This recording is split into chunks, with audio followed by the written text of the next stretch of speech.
All right, have and have not fans. Now, this video shouldn't be super long. It's just my thoughts on a question that people have been raising ever since Wyatt attacked his parents, and we saw how pretty much raged and fuel he can become whenever he's high. Now, first off, before I get into the theory, was anybody else rolling out of their chair laughing when Jim was like, "Roar!"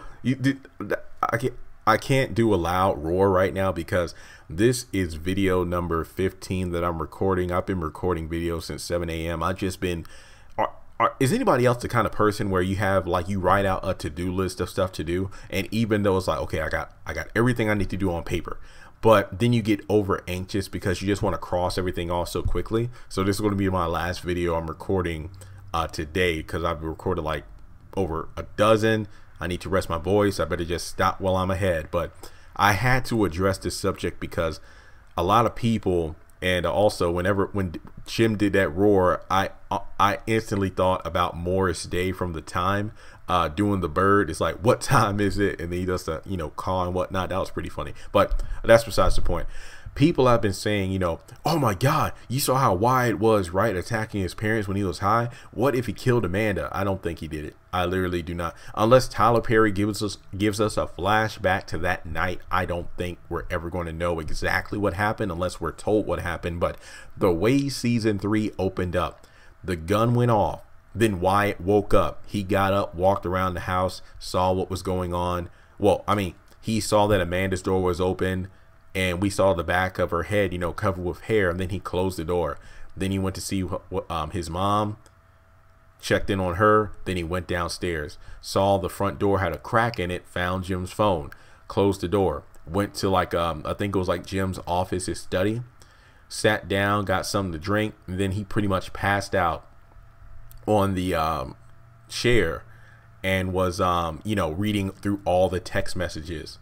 So you're probably wondering, how in the world did he shoot Amanda? That made no sense whatsoever, because if Amanda didn't get shot until after Wyatt got up, then the only way I could see Wyatt being the one to shoot Amanda was him in a drunken state going up the stairs and seeing Amanda running around. The only way this could work out is if, Jim gets kidnapped before Warlock and his crew take Jim.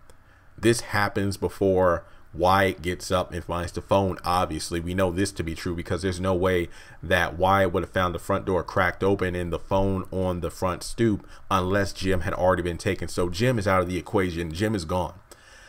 Wyatt gets up, finds the phone, goes to the Jim's study, drinks a whole, like, Celine comes in, it's like, did you drink all this stuff?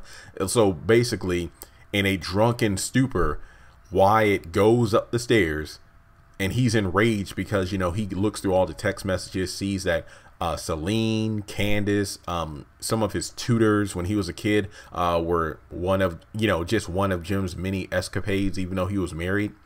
And he encounters Amanda running around the halls or whatnot, and he takes the gun and shoots her, and then puts her in the bed. I don't know, could this have happened?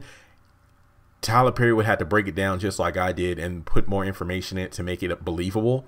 But in a twisted way, I could actually maybe see that if Wyatt killed Amanda while he was drunk, he couldn't remember it because he was drunk. That could be the reason. And then he went back downstairs and then passed out. That's where Celine found him the next morning. I feel like if Wyatt was the culprit, there are way too many there are way too many conveniences. Like, Tyler Perry would definitely have to break it down in order for me to actually believe it. But thinking about it out loud like I just did, I could possibly see that happening, but I don't really think that Wyatt would have done it because I don't think Wyatt would have any reason to kill his own sister. That's just my personal opinion. But with that being said, I don't think Wyatt was the culprit. The way I just broke it down, if Tyler Perry explained it that way, I could possibly believe it, but I still think it was somebody like Celine that was actually the one that killed Amanda. So with that being said, let me know your thoughts in the comment section below. Do you think that Wyatt in a drunken state was the one that killed his sister? Because if you saw how he acted when he was high and he almost killed his dad, Do you think that when he was drunk, he wasn't above killing his sister? Interesting theory. Thanks for watching. Let me know your thoughts in the comment section below. Subscribe, and I'll talk to you later.